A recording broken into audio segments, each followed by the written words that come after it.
Welcome to the Empty Netters podcast. Can you believe what this has become? There was a full 48 hours where I felt like I was like literally Superman. Jumbo loves playing Fortnite, so he gets on the sticks. Did TR show you the sauna cycle, or was that all? No, I invented that. Almost a year now that I haven't taken a body check. That's kind of nice. Finished tonight with some chicken fingers and a few Guinnesses right into you guys. That's where this pod came to life. Ice is ready, and we are back with another episode of the Empty Netters podcast brought to you by BetMGM, which is now live in Missouri. Huge, huge win. I am your host, Dan Powers. Over here on the sticks, we have the Irish wonder, Sean Buffini, who we now just decided we might call Feeny, because Buffman, Buffy the Vampire Slayer, I feel like Sean Buff Daddy Combs would be a great nickname if not for the things going on in the world right now. But either way, he's on the sticks. And to my left, my co-host, the only man who has ever bought the Israeli sea salt scrub from a random kiosk in the mall because he is too afraid to say no to people, Chris Powers. As always, that did happen. It did. And it's one of the Dead Sea. It's one of the great examples of those people who just will, like, anytime there's a person on the street anywhere who's just like, excuse me, can I have a minute of your time? Chris goes, yeah, in fact, you can have 20. And I'm always like, what the hell is wrong with you? I was with, where the hell were we? Alice and I went to the Kings game this past weekend and got caught with one of the greatest moves ever. You walked in, there was like someone standing there with the stand. They were trying to sell this or that. And we walked in the doors. We barely got in the concourse. And this dude came running up to us and was in our face immediately. He's like, hey, guys, sorry, we're doing a thing here at the game today where we absolutely have to get two of the best looking people we've ever seen to sign up for this thing. And it just caught me off guard so much. And I was like, that was a good was a good move. It worked for a second. I was like, oh, what's up? And then I was like, wait, fuck you. Yeah. But you almost had me. Yeah. You would have been dead. Oh my God, dude. I'd be buried under crypto right now. I'd be working for them. We've got a lot of hot ice, a lot of stuff to get into in this episode. We're not wasting any time. And there is one thing that is at the top of everyone's mind right now. If you go on hockey Twitter, it is the only thing being talked about after a performance last night. Connor Bedard, the chosen one, has arrived. Yeah. I think a lot of people, especially Hawks fans who never quit on him, never gave up on him, would have already said he had already arrived. But I think the last two games of Connor Bedard have just been so unbelievably impressive that now it's like, okay. And I am starting to think, CP, that we can't ignore the Team Canada stuff anymore. I mean, we are at a point where this kid and Macklin, we'll talk about Macklin in this segment too, they are just, we're approaching 30 games into the season and they are second and third in the NHL in points. And I'm like, yikes, dude. This isn't like he's doing well on a bad team. It's like, no. He is dragging this team into flirting with a playoff spot all season long now. And my God, the stuff he was doing last night. The go-ahead goal to make it 3-2, it eventually got tied up and they lost in a shootout. But that go-ahead goal was so disgusting. Then he comes out in the shootout and pulls a pure Datsukian move. Yep. Beats Carter Hart. And I don't know if you noticed this. He skates down the Vegas bench and a few of the Vegas players went, that was sick. And Bedard just goes, thanks. Like, it was such a nasty move. God, that is so awesome. That players on the Knights could not help but be like, that was fucking gross. But this kid, it's looking like World Juniors Connor Bedard. He is flying around doing whatever he wants. The goal to go up 3-2, because I feel as though a lot has been made about his shot and his release. And sometimes you even see one in practice where like the tweets are like, bah! And I'm like, and we've talked shit about it. Not the shot. We've talked shit about the reaction, about being like, people, relax. He's like, shooting the puck. He's an NHL star. He's shooting the puck. And he has a great shot. But there was all this talk about like, well, dude, no, we've never seen a shot like this. Never seen a release like this, put it that way. And that, for the people watching at home, that goal is what everyone was talking about and is talking about. The way that he can push it out to get separation from the D, then pull it back in to change the angle. And just as you're thinking, if you're the goalie or the defenseman, about getting your stick in the lane, about, the angle's over here now, it is literally not only already gone, but also already ripping the back of the net. I was like, oh, Jesus Christ. It was scary. Yeah, it scared the shit out of me. It scared the shit out of me. Yeah, it scared the shit out of me. That was, your reaction was just perfect. Yeah. When that goal, I was watching that game, and he's coming down, he gets the puck, and he's ripping down the ice, and I see it's Shea Theodore, and I'm like, oh, this is a fun one-on-one matchup. Two of the best in the game. And what's funny is he kind of puts Shea on skates, but not really. Shea keeps him in front of him and kind of keeps up with his speed and just pushes him wide, but Connor gets just enough room, and that shot came off, and I was like, oh, my God. I felt like Joaquin Phoenix in Signs when the alien steps into the frame. Yeah. I was like, duh! And the way that hit the net and came out, it was a beautiful noise. Like, it kind of rang bar a little bit, but it was like this teeny, there was a this size hole for that to go in. Yeah. And correct. It went into it. It sniped it. And the way it just bounced out, it's like it hit such a tiny area of that top corner that the puck just came out immediately. That was putrid. Those are the moments where I go, well, we said before, I was like, is he ever going to hit that goal scoring threshold? Oh, those are the moments where I'm like, oh no, he could be a 50 goal guy, because he needs no space, dude. He needs nothing. He needs the puck for 0.2 milliseconds. Dude, and he's a perfect hockey player right now. Like we always talk about, 17 goals, 21 assists, 38 points, plus 10. Oh, dude. Plus 10, Connor. And I can't get over it. I can't get over how these two kids, and we're going to talk about Macklin, 20 years old and 19 years old, they started out hot. They've continued to be hot. And not only are they continuing to be hot, they're getting more comfortable. You're seeing them try new things, maybe things that they were doing in college and junior, and they're doing it with confidence. And it's fucking sexy, man. It is horny hockey. I love horny hockey. Yeah, we haven't really gotten horny yet this year. But these two chub you right up. They're chub you right up. Children that chub you right up. Yeah, it's unbelievable. They're legal, and that's good. Yeah, that's important. Yeah. That's important. Who are you kicking off Team Canada? Because you're right, it's getting to the point where I'm like, uh-oh. Yeah, and here's the big question with Connor Bedard and Macklin Celebrini, and it is they are both centers, and the problem with Team Canada is that 3 of the best players on planet Earth are also centers in Sidney Crosby, Connor McDavid, and Nathan McKinnon. Yep. I struggle to say either Connor or Macklin should play 4th line center.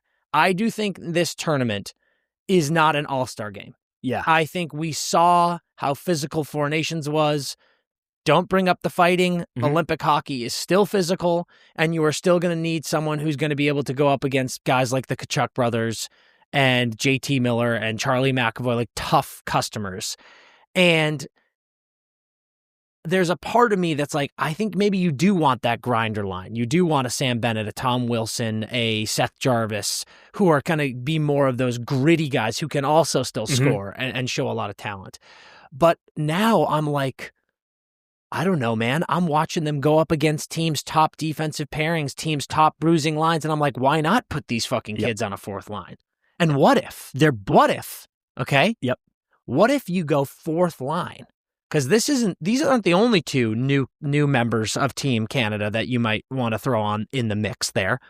What if you just punch back, meet physical presence with pure electricity on the 4th line, and you go one of Connor or Macklin on the wing, and you go 4th line, Bedard, Celebrini, and Wyatt Johnston. Dude, what if? Just think about that. Remember, I actually used to always think that you've always been like just go young, go dude, talent. I have always said this, where it's like the coming out of the 90s and shit, it was such a clutch and grab and dump and chase, cycle the puck league. Yeah. That I was like, why? So 4th lines were always that guy. Yeah. And I was like, your 4th line should be fucking absolute water bugs. Like, I don't need to put the 4th line out to hit somebody. I need them to like steal a goal here and there and cause chaos. And I think Sean Thornton was on that line too. But the year the Bees won the cup, when it was like Danny Paille, and I was like, he should be on the fourth line, being like, I was a top 5 pick. Yeah. And I didn't quite pan out, so now I do this. Yeah. And that would be cool. I legitimately think I had strongly said that neither of them would make Team Canada because it was just, they're going to be in a million Olympics. There are guys you owe spots to, which I know some people disagree with, but I just think sometimes you're like, this is his last Olympics and I'm giving it to him. So I was passionately against them making it. I now think there's a 50% chance that both of them make it. And I will say, no offense to Bedsy, Mac plays a more complete game. I think if only one makes it, I think it would be Mac. I agree. I do think Macklin is ahead of him, but it's a razor thin margin. Yep. And I'm now officially I'm over 50% for both of them. And it's a tough thing. Who do you bump off? It's really brutal that there are this many good Canadians. I mean, there are Canadian players who are so good and having such good seasons that aren't even sniffing this roster. I know, dude. And that is crazy. But I just don't know how we are going to approach by the time these. Do you know what date the rosters have to be set? 31st, I think. So if by the end of this month we'll be close to.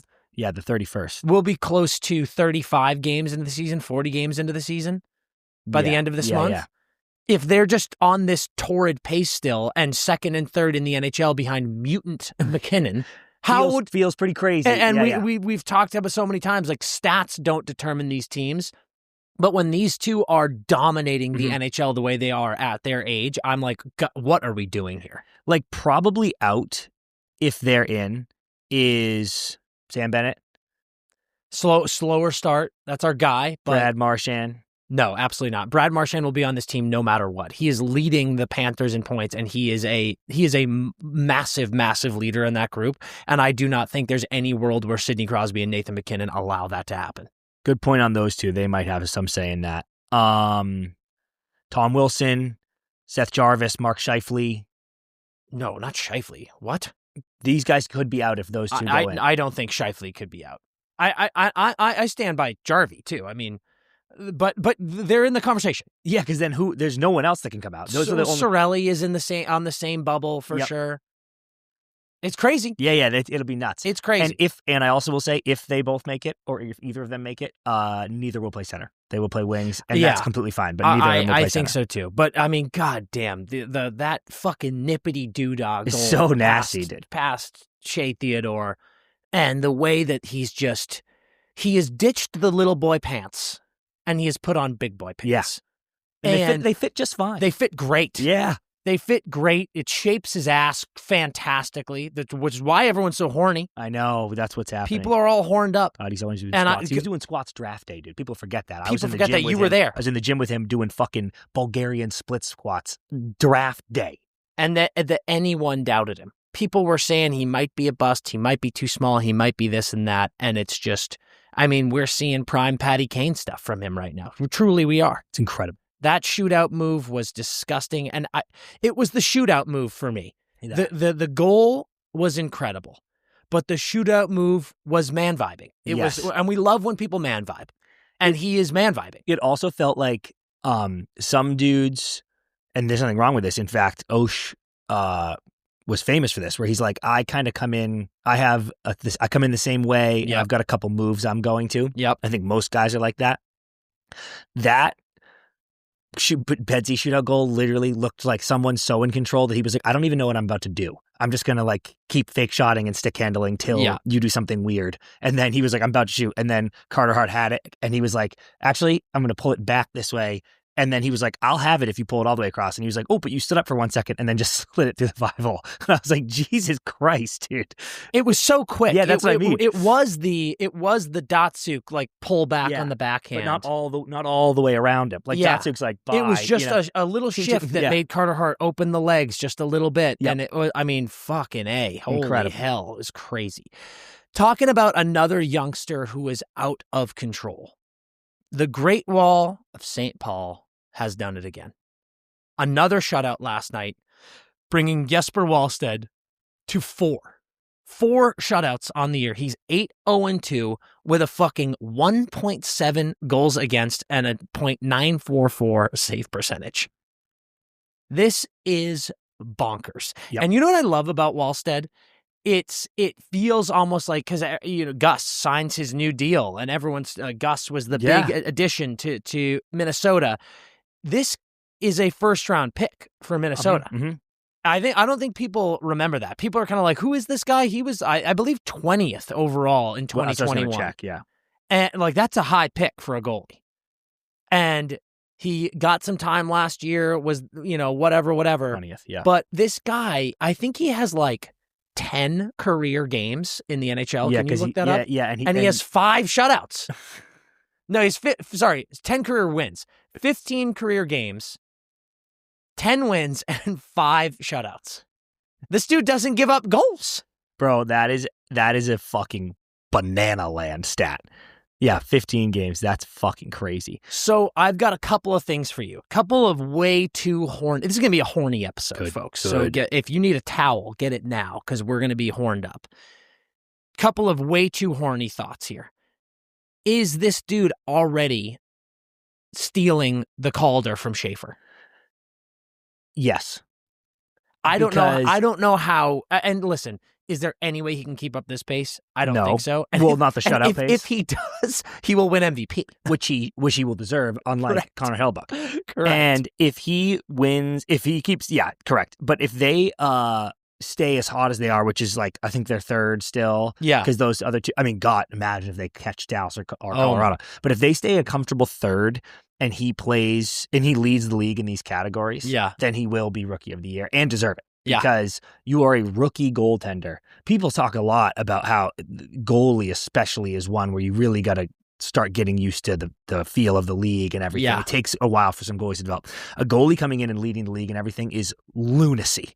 Absolute lunacy. So yes, he would steal it. He isn't, we're actually going to get into this later, so I won't spoil it, but he is on pace to steal it from Schaefer. Okay.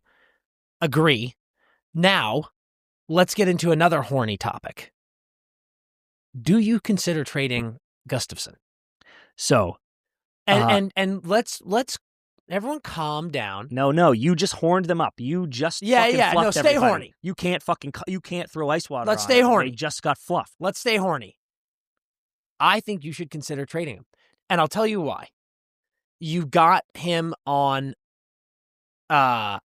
Gustafsson. You got him on I thought a good contract. Mm-hmm. I think it's $6.8 million starting next year. Remember, you're like, he's got to re-sign him right now. They only have this much space, and they did. $6.8 million starting next year. You've got Wallstead at 2.2 this year and next year. Yep. And you just signed Krill to $50 million a year. Minnesota could try to save money anywhere they can. And this is a first round pick who's playing like this. You're gonna pay him, right? Oh, yeah. So it's like, I don't know. Do you think about dealing Gus right now? And this would be a cool situation where you go goalie for goalie, because you go, we're not trading Gus and then what? You bring up an AHL guy to back up Wallstead? No. You need a tandem.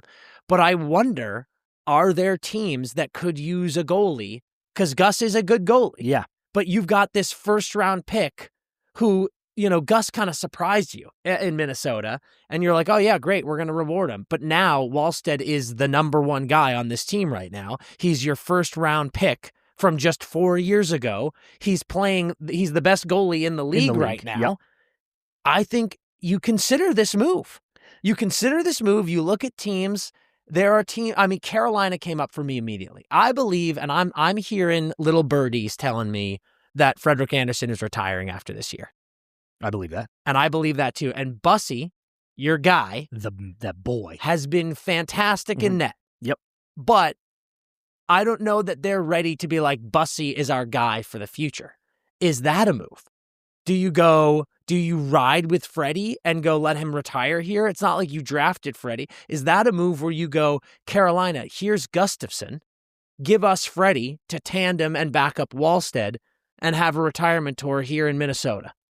It's Scandinavian as hell there. Yeah, Anderson would love that. He would love it, dude. here's my issue. And I love where you're headed. My issue is this. Because Bussy is like 27. Gus is also 27. Yep.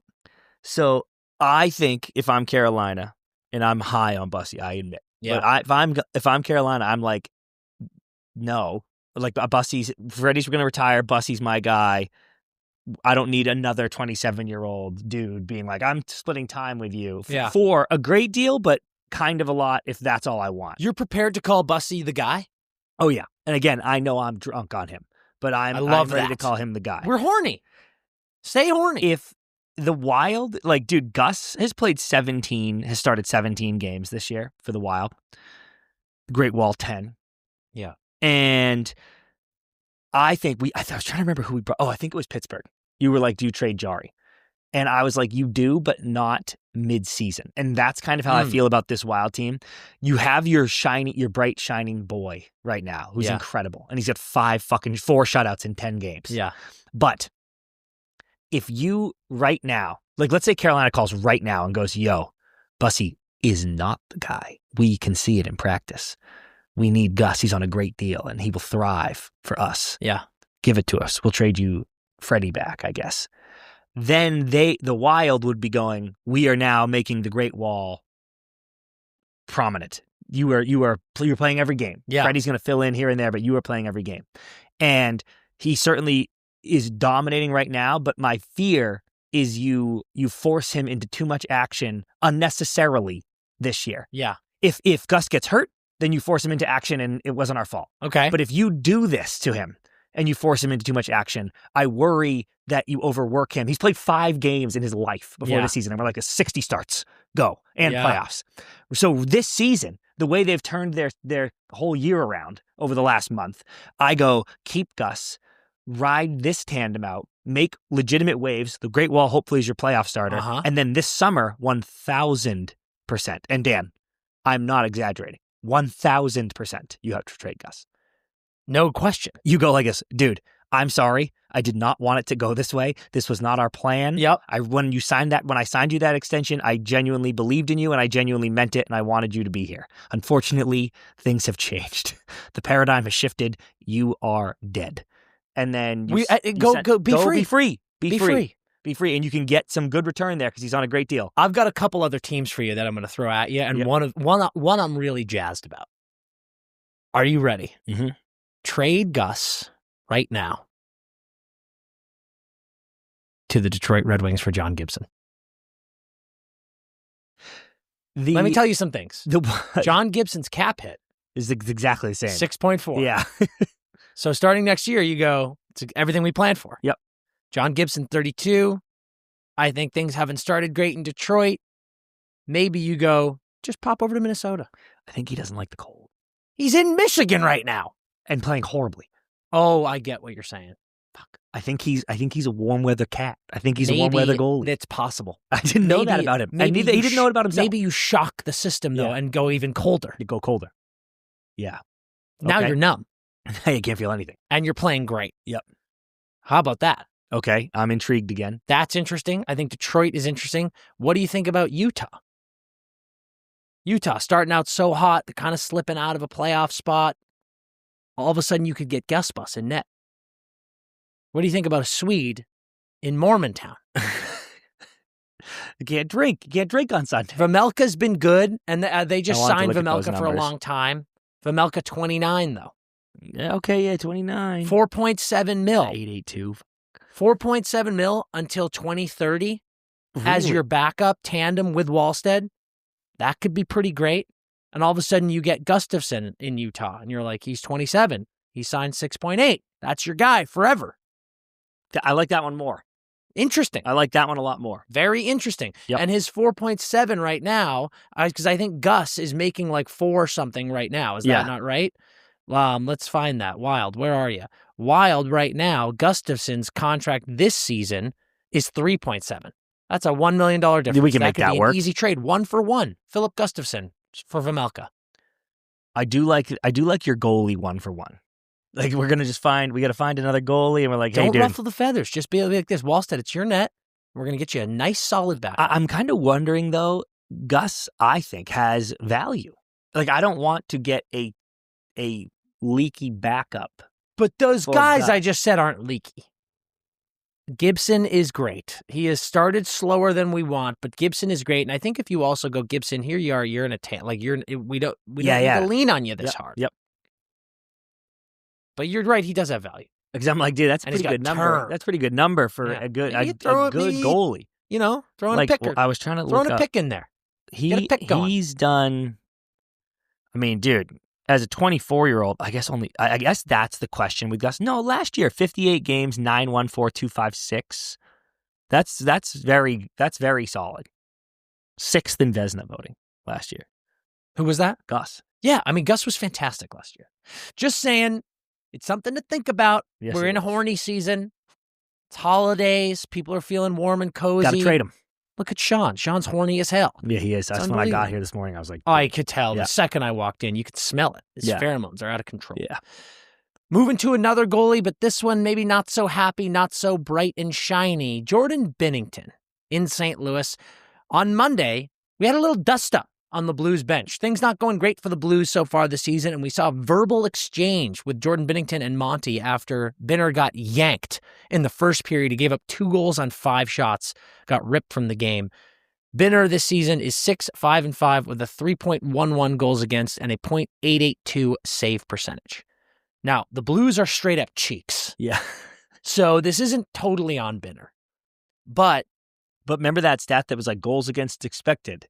Very bad. And he was last in the league. So I'm kind of like, it's a bit on you. Yeah. So we're through several games here for Binner, a lot of games for the Blues. Things aren't really turning around. Now we see him fighting with the coach. And to be clear, Binner made statements. He was like, we're fine. It was whatever. Yep. I was pissed in the moment. Monty was like, I love Jordan Binnington. Everyone knows that. There's no issue here. We got to talk about Binner, the Blues, and Team Canada. By all accounts, Jordan Binnington is a lock, as people are saying. A lock to be on that Team Canada roster. And I am here to officially say, are we sure? You made an incredible point the other day, which was if he is on the team and not the starter. Yep. What is his, and I'm trying to, I don't mean this in a mean way, but what is his value? Because I think the entire aura of Jordan Binnington is, he actually is inconsistent and hasn't been that, like, look at his career numbers and season by season, but in big moments, 2019 Cup, 4 Nations, he has that dog in him. You know, he's got fight. Yeah. And he's the guy you want between the pipes back there. Team Canada didn't even fucking question it. He outdueled Hellebuck. Those are the moments that you take Jordan Binnington. So I'm not saying this, but if you were saying Jordan Binnington is my starting goalie for Team Canada because it's a big moment and that's when he shines, okay. Yeah, fine. But if you're going, I want Jordan Binnington to sit, I'm like, why? Because now he's just like, and everyone's competitive. I want him to be competitive, but now he's just a guy who believes he should be in there being like, this is fucking bullshit. Yeah. And I'm like, bro, go away. Jordan, you have a fucking 8.50 save percentage. Jordan Binnington has a notoriously spicy attitude. Yeah. And a spicy where vibe. He is. And that's great. Yep. But you do ask yourself the question, especially as a goalie, do you want the spicy boy on the bench sitting there being like, I should be in? And he's not that type of teammate. I'm not saying it every time the starting goalie lets in a goal, he's sitting there being like, fucking bitch. You would have saved that. Johnny Manziel style. I'd have had him. He's not doing that. No. But I am saying it is interesting to go, okay, we've got a bunch of goals. And in the past, even last year, it felt like at the beginning of the season, does Canada have a lot of great options? And they didn't really. Oh my God, it was crazy. But then LT emerged and was like, I'm literally 22-0-2. I should win the Vezina. Should someone put me in the fucking net, please? And there was bullshit. Dude, that is insane. Dude, it's the most fucking pathetic thing in the world. And listen, they won 4 Nations, so good for you. God, but at the same time, him not being on that roster last year was banana land. Banana sandwich. Mm-hmm. So now again, here we are, LT, top of the league. He is on this team. And frankly, he's the starter, or you're smoking ass grass, and I don't even know what's going on. Yeah. But you've also got Wedgewood playing great. And it's like, there's going to be 3 goalies. So, yep, Benner's in there, I suppose. But not riding the hot hand is so crazy, because if you go like this, dude, Benner's just up for these moments. And you go, okay. And then you guys play game 1 in the Olympics, and Benner's just does what he's doing right now. Then you're like, oh shit. And now you're benching Jordan Binnington, which maybe isn't the best thing. And then it's just like, you're also, if you start him, you've got guys like LT being like, what the fuck is going on? Like, obviously, LT's the best, and he would be like, I'm thrilled to be here. But I just think it's crazy. I think it's a crazy thing to do. 2 questions for you. 1, the Blues weren't very good last year, and obviously they got Monty, but then Binner went to 4 Nations and like unblocked good Jordan Binnington, and then was great the rest of the way, and then they make playoffs, and then they should have beat the Jets. The Blues need him to make the team so bad. Like, literally, and start. The Blues season is literally over unless Jordan Binnington makes the Olympic roster and starts. Correct. Point number 2. We are talking about what would happen to Jordan Binnington and his nearest and dearest if he makes the team and sits. Are you scared at all what would happen to Jordan Binnington if he is cut after being the starter at 4 Nations merely a year ago? And who makes that phone call? Who goes, hey, Jordan, you're not on the team after you've been told you were a lock for a year? And then what happens to the Blues? And then what happens to Monty? Damn. That is butt cheeks. Does he kill someone? Yeah. That's butt cheeks. They might have to start him. They might have to start him and get silver, or not even. They might have to start him and not medal just out of safety. I don't know what you do. That would probably lead to an uncomfortable situation. Hey, who makes that call? You know, we promised you. Does DeBoer make that call? Promised you. Does Coop make that call? Cassidy. Oh, I'll let Butch do it. He goes like this. Butch is emotionless. He goes like this. You have been terminated. What is the scene I'm thinking of? If you had someone else do it, it would be like Greg in Succession telling everyone that they've been laid off and it would be a disaster. Yeah. But you could also have it be Kendall when if it's Cassidy, Binner will spit in Cassidy's face and he'll go like this. Is that all? Is that it? Yeah. That's what will happen. Cassidy's the perfect man for that job. Dude, what does he say? What does that fucking prick Walter dude say to him?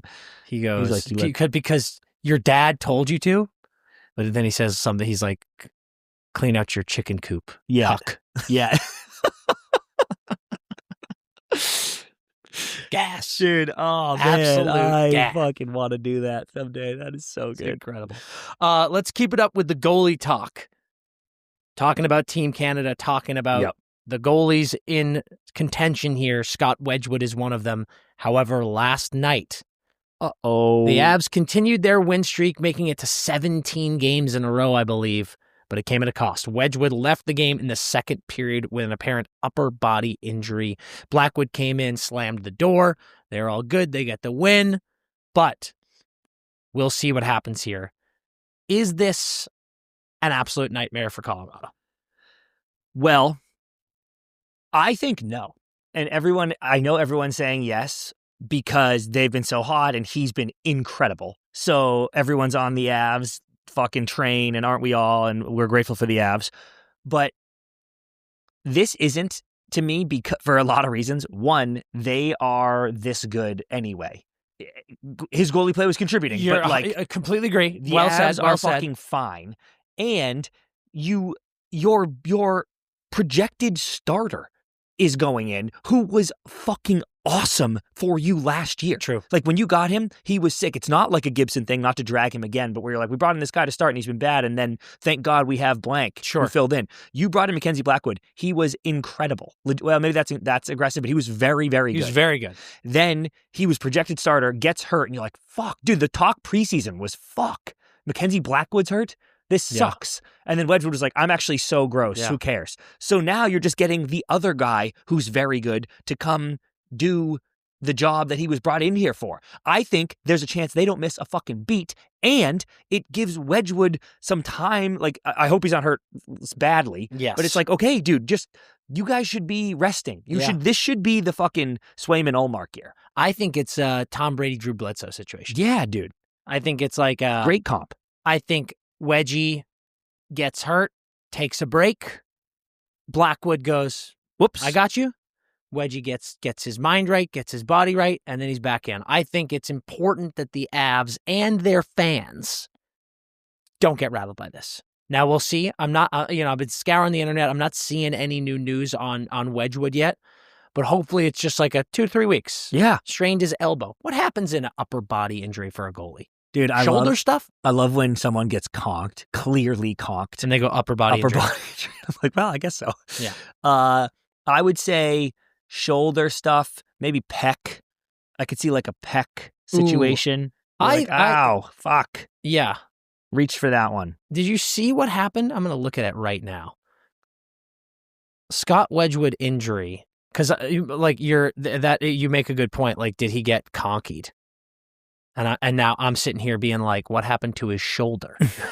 And there's a chance that he's just got his brain rung. His brain like is rattling around in his skull. Well, whatever it is, we hope it's not serious. And yeah, I think that this is you're right. Back tightness. Nothing serious as of now, according to Bednar. Little pulled back. Dude, he was hitting too many golf balls the night before. Yeah, he was in the sim. He was in the sim. He was working on his drive. Yep. He had a stiff upper back, and then he made one save, and he tweaked it. And he's like, oh. Took a seat. Fine. He'll be back in a couple weeks. The Avs are going to be fine. Sooner, dude. This is a non-issue. This is a complete non-issue, and I hope that's the case because he deserves a shout at Olympic. He deserves a strong consideration at Olympics. Absolutely. Let's take a quick ad break and then come back with some silly season talk. Hockey is all the way back, and that means that the hat trick jackpot is back with BetMGM. And that is my favorite promotion, my favorite thing to play. It is so incredibly awesome. What I want you to do is take advantage of this by downloading the BetMGM app and use promo code NETTERS. That's NETTERS when you sign up. And if you do that, if your first bet loses, you can get up to $1,500 in bonus bets back, which is amazing. Or you can just bet on an anytime goal score. And hopefully you win that bet because they score and then you get some money. But if that person scores a hattie or more, then you are entered into the hat trick jackpot, which means you split your share of 10 G's in bonus bets, which is absolutely amazing because then you can use that for all these more anytime goal scorers and anything else you want to get in on. All you have to do is get that app, use that promo code NETTERS, and have a blast. We've been talking a lot about Olympics. We've got an update from the Olympics. A lot of people have been talking about, we're talking about Mac, talking about Bedard, people saying, oh, we need some of these young guys. The ice is so big. We need physicality with speed. The fastest players we can think. Well, here's the thing, folks. No, it's not big Olympic ice anymore. In fact, it's even smaller ice.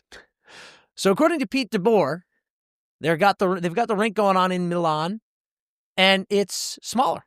It's going to be smaller by about 4 feet. And Pete DeBoer, in his quote, said, quote, I don't know how that happened. He also said, quote, there is no plan B as far as rinks go in Milan. So here we go. We have this rink, and it is, I believe, like 196.8 or something like that. Yep. 4 feet shorter than an NHL rink. And 0.3 feet wider. What happened? Dude, what was there? To back up Pete DeBoer, what was there? How did this happen? Milan surely has hockey and basketball, and like there's arenas, right? Like as a city that's going to be part of an Olympic hosting, I understand. I'm dreading already the things that are going to go into that production. So of course a lot's happening, but surely there was infrastructure in place already. Yeah. And was whatever, I mean, like, is there a pro hockey team in Milan, Italy? Yes, there are professional ice hockey teams in Milan, Hockey Club Milano Bears. Ooh, cool. Et cetera, the Milano Vipers. Cool. Are they playing on? Is this where are they play? playing? Yeah. What happened? Or like, did this get built for the Olympics and they accidentally made it too short? I don't know. But I have an idea. Okay. So you take whatever percentage smaller the rink is. Okay. And then we use that to scale and we make everything else smaller as well. Okay. So let's say, quick math here, that rink, the 4 feet is what? 0.5% smaller. Well, okay. Whatever. Let's call it 1% smaller. Yep. For the purpose of this conversation. We now make the puck 1% smaller. Okay. We make the nets 1% smaller. And we make the sticks and the pads 1% smaller. Pads, yes. Sticks, no. Because the humans didn't shrink. The humans are the same. But the players are the same. The players are the same. Players are the same on the small. Okay. Sticks stay. Why not sticks? It'd be 1%? Could we shrink the people? Nah, we don't have the technology for that. We got to call, what's his name? He's dope, dude. Rick Moranis? Rick Moranis. Honey, I Shrunk the Kids. Call Rick Moranis. 1%. I think it's 2, right? Well, I guess that's just length, but yeah, 2%. And then we go. No, but you know what? You're right, because then nothing changes. Then it's just the same game. Yeah. But I guess that's the point that I'm saying. Yeah, that is your argument, but I think humans stay. I think we don't shrink the people. I think we don't shrink the sticks. We shrink the pucks, pucks, shrink the nets, pads, and the goalie pads. Goalie pads, just a little bit, because you can't shrink the net and not shrink the pads. Then there will be no difference. Then there's no asterisk needed. But right now, whoever wins gold, this is bullshit. Unless it's us. Who are a couple of your picks for players who are going to be the first people to say that they can tell a difference? Sid. Yeah. Fucking off. Yeah. Sid is going to make one pass off the boards and it's not going to land directly on someone's tape. Yeah. And then he's going to like just stare. I can't believe I even asked at such a construction. Like, I don't know who did this, but he will like stare daggers at some construction guy who's like backing away into his box. Yeah. You know, because they usually get the box. They're like, big thank you to so-and-so construction who built the rink. If there is anyone who would notice this, it is Sidney Crosby. It's actually, dude, this actually might throw his whole game off.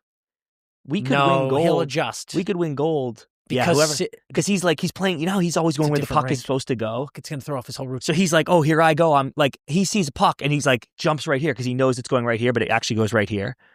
And then he's like, what? Everything's off by a few Why feet. did the puck go there? And then this could be the best thing that ever happened to the U.S. That's what I'm saying. I think actually U.S. are favorites now because of the mutants on Canada who know rink dimension with their eyes closed. Our boys just play. You think Jack Eichel gives a fuck that the rink is 4 feet short? Do you think the Kachuk brothers know how to do math? Do you think the Kachuk brothers Absolutely not. will go, when I'm running Drew Doughty through the end boards, do you think they'll notice it was 4 feet closer? No, in fact, that's dangerous. Yeah. Like that calculation's way off, dude. They're gonna fucking put someone through the glass. This is terrible. We're gonna have fuking mayhem out there, dude. The U.S. are the favorites now. Yeah, this is big. And we need to hold on.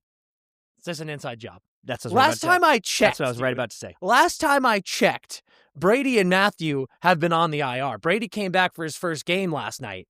Who signed? Where do you think Brady and Matthew were the last couple weeks? Who signed the checks to the construction crew that built this rink? Because if it says Big Walt, I have some questions. No, I have zero questions. Yeah, I go like, oh nope, everything looks great. Everything's fine. No problems here. Good job. No problems here. The only problems I see are with some no fun business. Oh, okay. Yeah. You've heard of no funny business. How about no fun business? We're talking about no bucket warm-ups. Taking the helmets off at warm-ups. So the Sens were on a bit of a skid, Chris. Yeah, yep, that's right. And then last Wednesday, they decided to go full no bucky warm-up and have a little bit of fun. And they pulled off a win.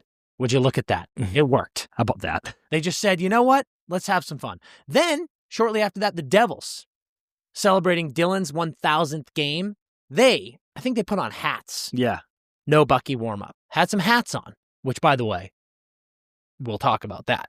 Love that move. Yep. Then after that, the Sharkies. They saw fun being had in the league, and they went, what? We are fun. Dude, we've invented fun. Bitch. We are fun. Yep. And their Twitter even said, no bucket zone. They went no bucket warm-up. And then the NHL went like this. Hold, whoa. Enough. They cracked down. They said they want players to follow the rules, and they've stated that it is mandatory for any player who entered the league in the 2019-20 season or later has to wear buckets in warm-ups. Now, we love the league. We love Gary. So I'm not going to sit here and say, what are you doing? Because in Gary, I trust. Yep. However, this is a plea to Gary and the league and player safety. You cannot do this. And there is nothing cooler than no bucket warm-up. I think no bucket warm-up is the coolest thing in hockey. I think they should wear cages.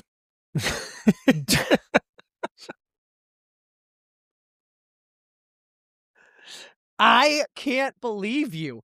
I thought so passionately that you would be on my side in this topic. And you bring back the cages discussion, Marshy's going to kill you. I do think this. It looks cool as fuck. It's fun as fuck doing it. Like whenever you're out on a pond or wherever, when you can do that. I worry that it is slightly dangerous. But it's not. Slightly. It's and not. Only because there's so many fucking pucks. Let me ask you a question. Including beer league, how many hockey games have you played in your life? I've played my 1,000th game. Thousands of games. Even with your bucket on. Have you ever been hit with a puck in warm-ups? No. Actually, yes, one time. Fuck off. Remember, Tim Berrigan took a slap shot. Why would I? Actually, I don't think you were on the team yet. No, I think you were. Tim Berrigan took a slap shot, and actually, I guess this was practice. Yeah, and it was Eric Murdo, and he broke your cage. Yeah, it was Murdo. And I can't believe I remembered that. Yeah, you said, how would I remember this? Yeah. And then you remembered it better than I did. But I only remember it because you had that fucking whack-ass half bubble. Dude, there's bubbles. The fact that bubbles are cool, again, makes me so happy because But bubbles are cool, clowns. But you had that fucking lame half one. It was like a halfie with the cage on the bottom. Everybody has that. That's what a bubble is. No, dude. It's a full bubble, and like the breathability part is still plastic. You had a metal cage bottom. Okay, well, it was exactly that model, just the Oakley version instead of iTech, and that was cool at the time. I don't think so. It was gas. I looked like fucking Maverick. Like, it's like... It did have a Maverick vibe, yeah. I'll give you that. It was fucking gas. Yeah, but it broke. You shattered. That was crazy. But that was practice. It wasn't warmies. So this is my point, is like, no one gets hit in warmups. Yeah. And especially at the NHL level. It would just be so guys are shitty. so good. I think it was Saravelli said, and it was funny, and he was correct. He was like, if you were like whistling pucks feet over the net and wide of the net and hitting your teammates, we got a bigger problem. Dude, no, it's more bar to me. So many guys hit the bar. Yeah, but on purpose. If you hit the bar and then the puck like flutters and hits your head, it's not going to hurt that bad. That's a fair point, actually. But it would just suck if if someone got donged in warmups and then had to like miss the game or something. You'd be like, was that worth? But it's just like in there's such a clear You'd adjust. Yeah, and you already do. There's a no-fly zone. Yeah. When we go to Jackson and Vail, I go no bucky because I'm like, why in the world would we not go no bucky? Yep. It's the best. It's the best. So I think this is our plea to Gary. Don't do this. Don't do this. We need it. And in fact, I think what we need is we need people to continue. I like how they let them break the rule. They're just like, we're just going to fine you. But it'd be cool if they're like, we're going to fine you. Lucille Bluth.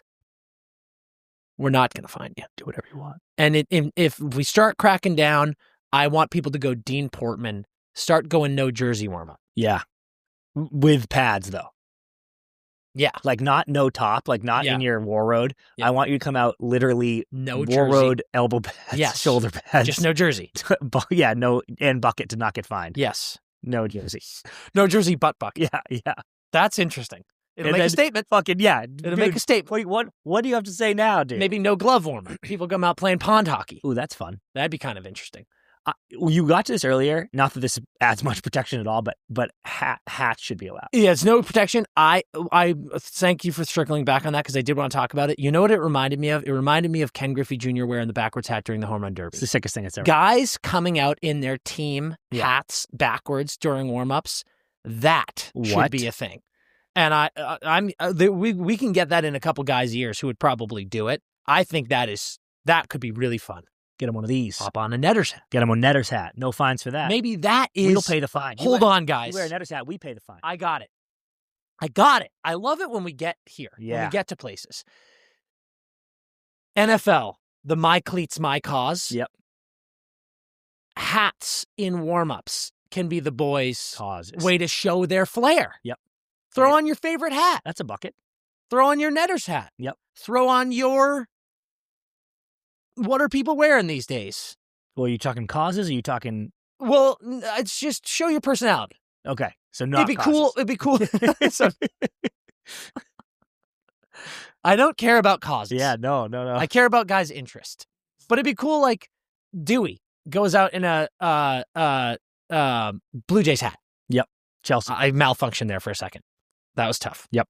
But like during the World Series, yeah, bang. I know that's a tough one because it was against LA and Dewey plays in LA, but he's a Blue Jays fan. That would be really cool. Something to think about. I love this. Quarter of the season. You wanted to do some quarter season awards. Just rapid fire. We're going to do probably a bigger breakdown mid-season, but quarter season awards. We're going to go Hart, MVP, Norris, defenseman, Vezina, best goalie, Calder, rookie of the year, Selke, best defensive forward, and the Jack Adams. Let's start with Hart. Hart, I think this one's tricky because it is Nate. Like if the season ended today, they would give it to Nate. He deserves it. He leads the league in everything. They're the best team. He's the best player on the best team. He has the most everything. So whatever. But I wish I have a rebuttal. Well, me too. But I wish But you blew it. You wasted it. Okay, that's my pick. That's your pick. Time's up. That was a good fucking buzzer. I've been actually working on that. It was perfectly short. Yep. Like that was a good, quick buzzer. Okay. I believe it is Macklin Celebrini. I, honest to God, would give Macklin Celebrini right now, quarter of the way through, the MVP of the league. He is only 6 points behind Nathan MacKinnon. The San Jose Sharks are in a playoff spot. A playoff spot. And my favorite part about Mac is he has 14 goals and 26 assists. Yep. He's making everyone else better. Oh, my God. He's a +6 on this team. Their defense maybe isn't the best as it's been, blah, blah, blah, or as other teams rather. But he's got 26 assists. Will Smith is buzzing with him, and he's wearing the A. He's 19 years old. Jason Tatum's only 18. Yeah. This guy's 19. I would, honest to God, give Macklin Celebrini the Hart Trophy at the quarter point. I believe it's the NBA, but even they don't do this, but I believe it's the NBA that says the definition of their MVP is most valuable to your team. Yeah. I think everyone says that, and it's shit. Well, so that's where I was headed before I got buzzed off stage. It's Mac and Bedard, actually, because agree what they're doing. And I was going to say and Leo too, but the Ducks roster is just better. Yeah. And if either Sharks or Blackhawks end up making playoffs, I think it should be Mac or Bedard that wins it. Yeah. Unfortunately, the award, not unfortunately, but in reality, the award goes to who the writers and everybody thinks is the best player in the league. Uh-huh. And Nathan MacKinnon, you can always have the McDavid and Nate and Cooch even arguments, but like Nate is in the conversation of best player alive currently and is having the best season. He's going to have 140 points, and the Avs are going to have a near record breaking season. Totally. And they're going to go, Nathan MacKinnon is the MVP. Totally. But I wish they would go, these two kids have done something that is insane. Norris Trophy. Can I just really quickly say, and it's great that we're getting into Norris for this point, and I can't believe I'm going to say this because I feel like someone's going to stab me for it. Yep. I think it is going to be funny when we look back on history and say that Lane Hudson was given the Calder over Macklin Celebrini. Agree. And Lane Hudson is absolutely incredible. He's one of the best defensemen in the league already, but I just think that is funny. I'm going to go first for Norris because I have the same argument, and then I'll buzz myself. The answer is Kale, because he is going to finish with 112 points, and he's going to score 30 goals again. And I'm going to be like, okay, this is stupid. If he scores 30 goals. Yeah. God, the buzzer is so good. He was robbed last year. No, he wasn't. Zach Werenski. Zach Werenski is my pick. He is playing at a point per game season clip again. And I just think similar. The Avs are so good, dude. Like, I wonder what Zach Werenski would be doing on the Avs, playing with Nate and Natchez and Landy and all of these guys. And I just think the way Werenski does everything, and so does Kale. Fuck, it's so brutal. But the way Werenski does everything for this goddamn Blue Jackets team, he is just so fucking good. And that is Zach Werenski is my pick. But did you see the clip of him against the New Jersey Devils the other day? Oh, bro. Connor Brown was losing his mind, and he was like going at Werenski, and Werenski was truly good. Like, he looked at the ref a couple times. He was like, what's happening?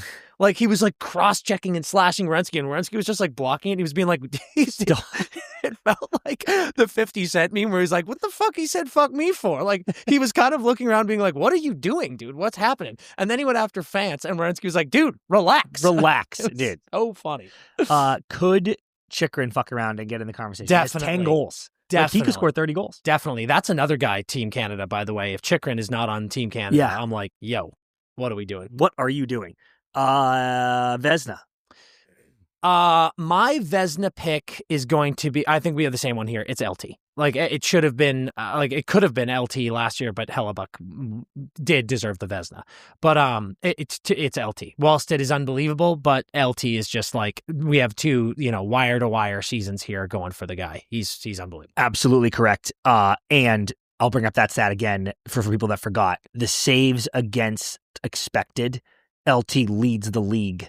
And he is doing things that even beyond, and they're better now. I think they are in third. Where are the Caps now? Oh, they're in second right now. But even when they were out of playoffs, LT's numbers were still moronic. That's how good he's been playing, even in the face of not great hockey in front of him. To start the season, they have figured it out. They look great on a heater right now. Totally. If the season ends right now, he's Vezina, and I don't actually think it's that close. Totally. Calder. Do you want me to go? Yep. Wallstedt. Ooh. I like I said, we're quarter of the way through, right? Yep. And I know maybe he's played a little bit less games than a lot of these other starters, but I mean, the guy's fucking ridiculous. He is absolutely ridiculous. He's absolutely ridiculous. And I said it earlier. If this pace were to continue, he'd be the MVP of the league. So I'm like, he is. Yeah, like he Calder, 174 is so dumb. Like LT second in the league 202. But the argument or I'll let you give yours. This is a little fucking rage baity, but because it's Schaefer or Wallstedt, really. Mm-hmm. And Schaefer has 19 points, which is fucking insane. But I've been singing this since the season started. Beckett Seneca. Leading rookies with 20 points. And Demidov is also awesome and just as good as everyone said he was going to be.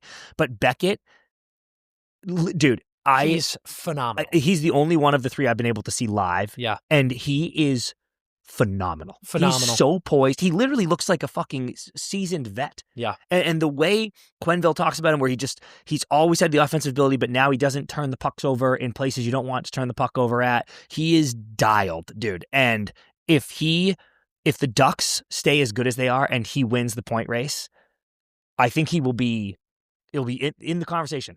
If Wallstedt finishes, obviously. But you gotta remember Matthew Schaefer is a defenseman. Exactly. It's the lane. And also it's the lane Celebrini. Yeah. And the way that Schaefer has just revolutionized the Islanders. I do want to just give quick stick taps to Artem Levchinov. Oh, been great. Loved that pick by Chicago, and he's been really, really good this year. Very, very psyched for him. And good surge by Leno, too. Yeah. He's God. That kid is a brick shithouse. I know. Crazy. We saw him the other day, and fucking my God. He is like, it's just, he's going to bully people his whole fucking career. Stash going. Yeah, he does have the stash going. Holy shit. You got to cut that, though. Okay, Selke. I don't even think this one's close. You had a really good one here. Yeah. I'll go first because I'll treat mine as an honorable mention. Yeah, okay. I just did want to say Cirelli was a finalist last year, and I think he's been great. He's so valuable. Dude, when he made Four Nations, I was kind of like, really? And I was unfamiliar with how impactful he is to a hockey game on that side of it, too. So with the resurgence of Tampa, I think Cirelli will be in the conversation.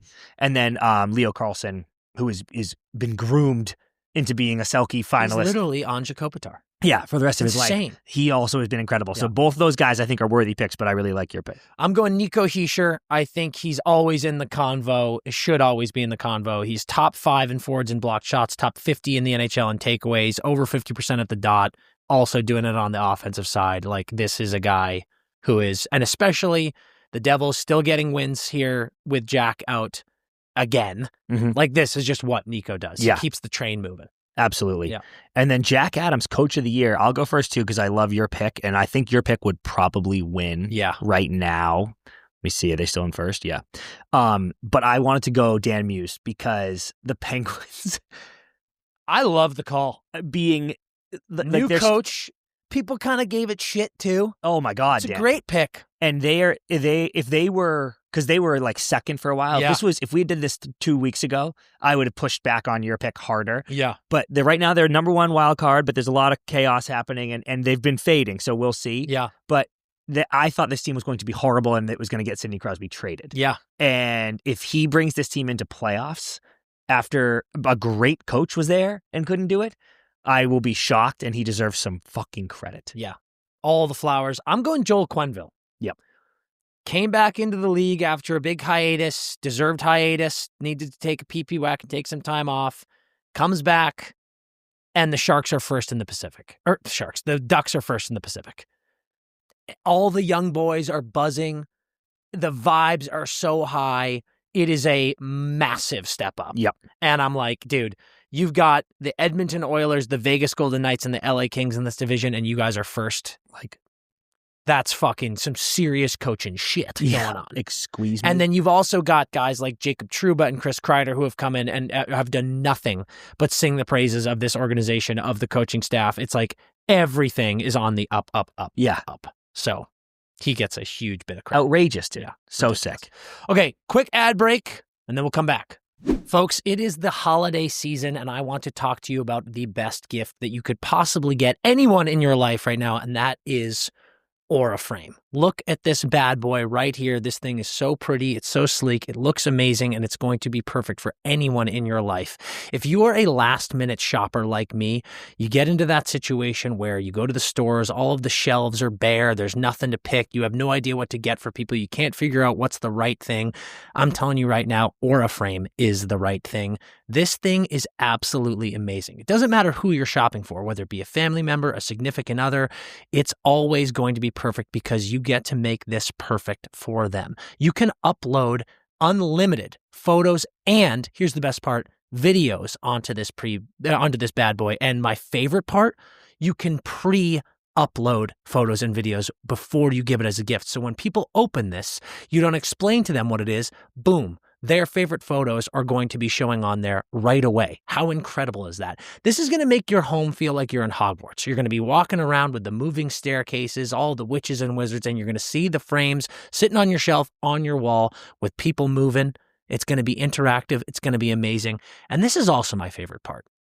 You get to have variety.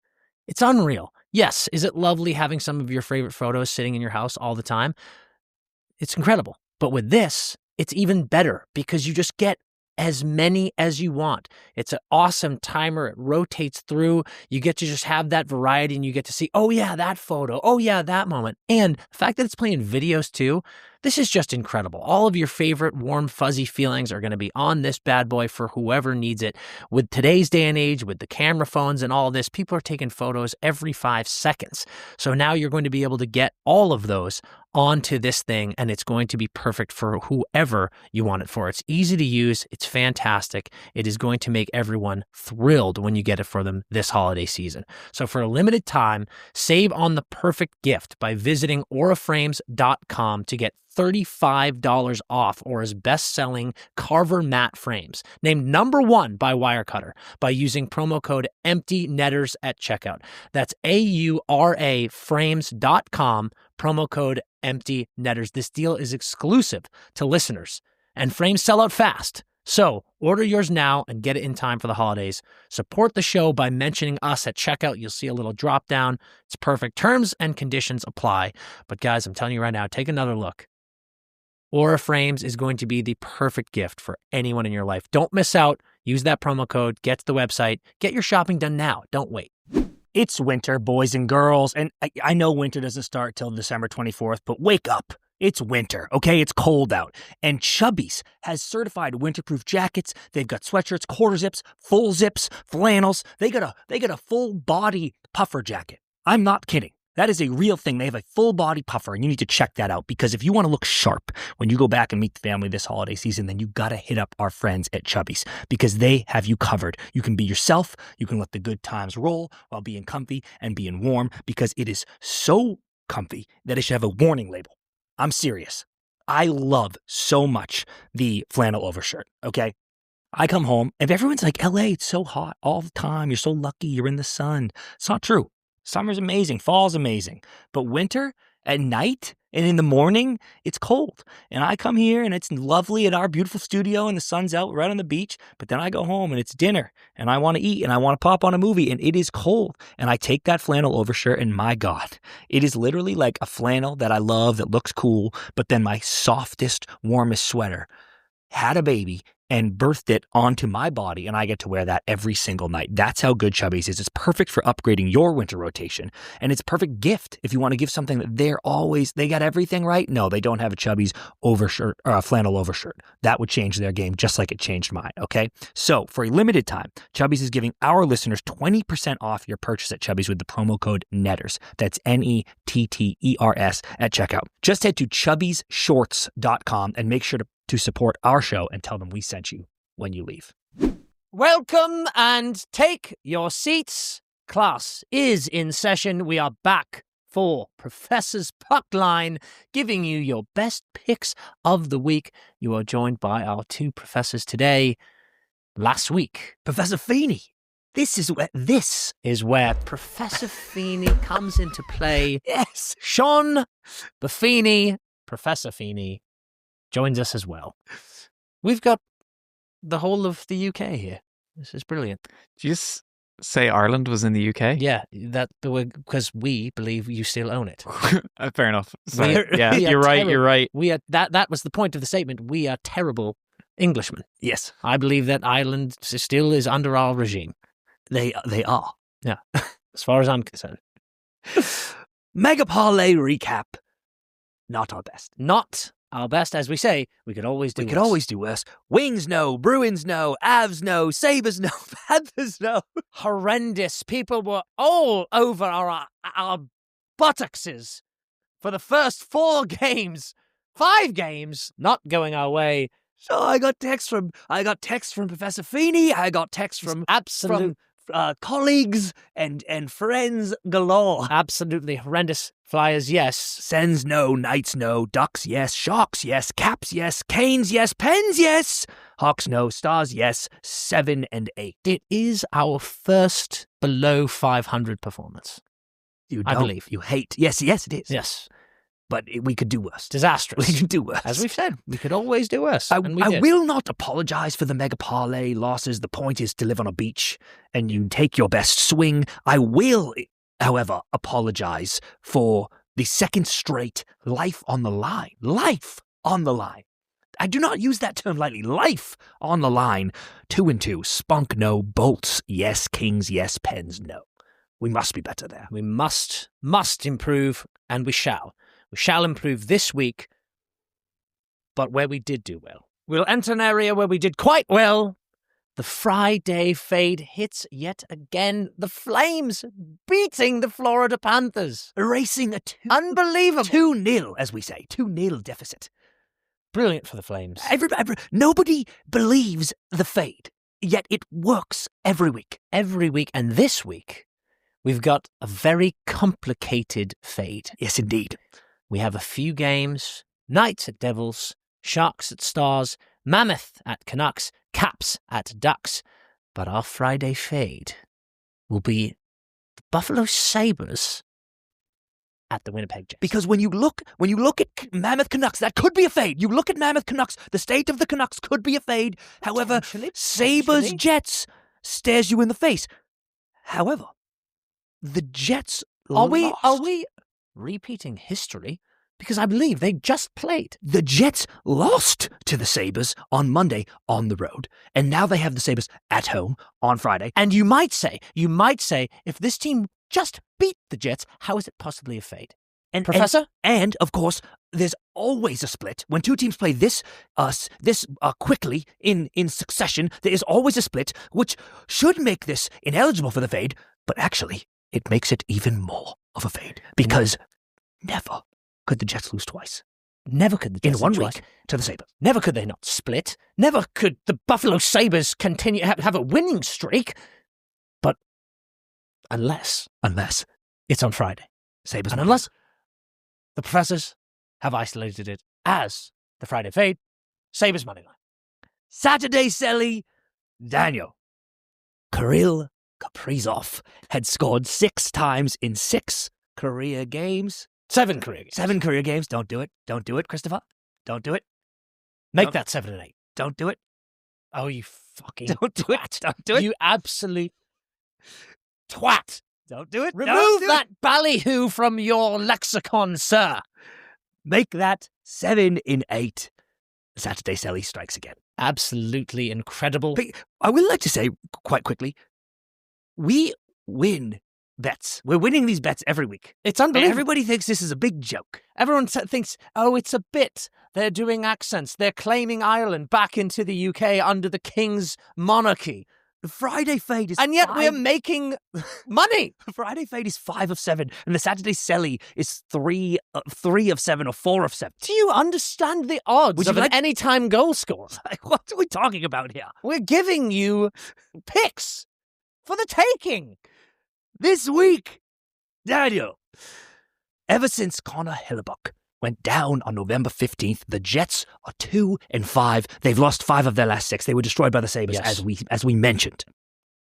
Sunday, they travel to Rogers, unable to stop pucks. Dear Lord. That sounds like a situation ripe for a Saturday It Sally. Absolutely does, and there is a very consistent and prolific goal scorer on the Oilers of Edmonton. Leon, the German Lion. He has 24 goals in 34 career games against the Jets, and that was usually up against a brick wall in net against him. And now he faces a block of Swiss cheese. No offense. No.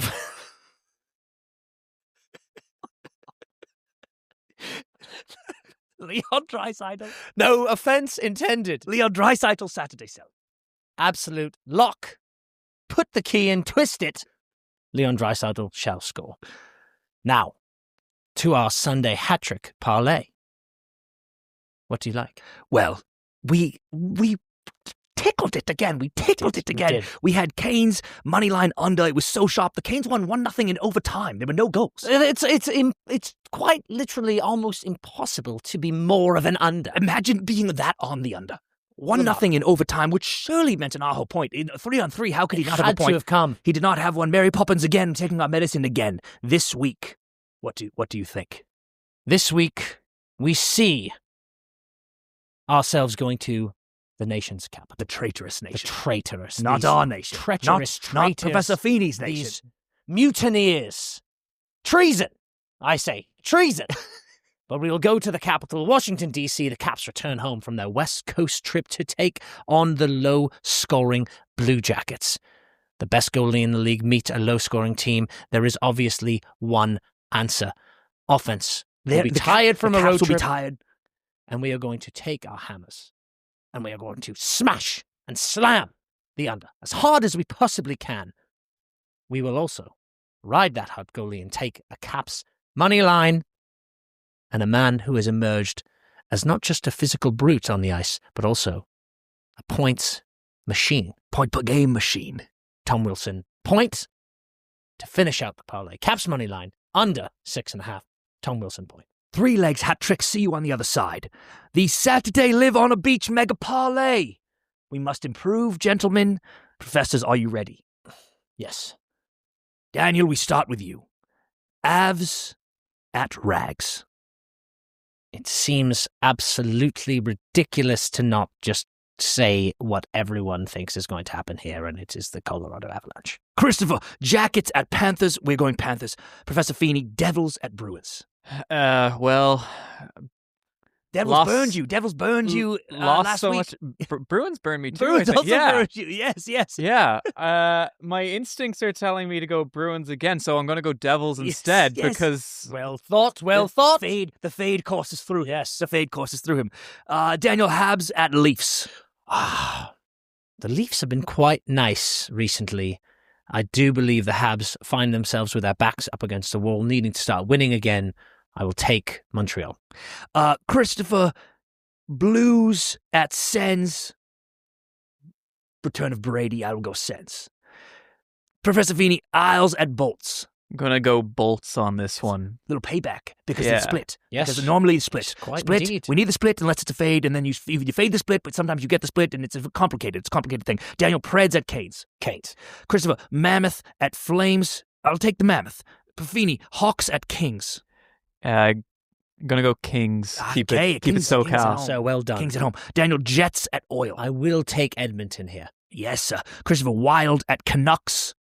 Wild hot. I'll say hot on the Wild. And Professor Feeney, Wings at Spunk. Again, I've just been burned. Burned. So I'll go. Welcome to the Mega Parlay, sir. Yes, sir. I'll go Spunk.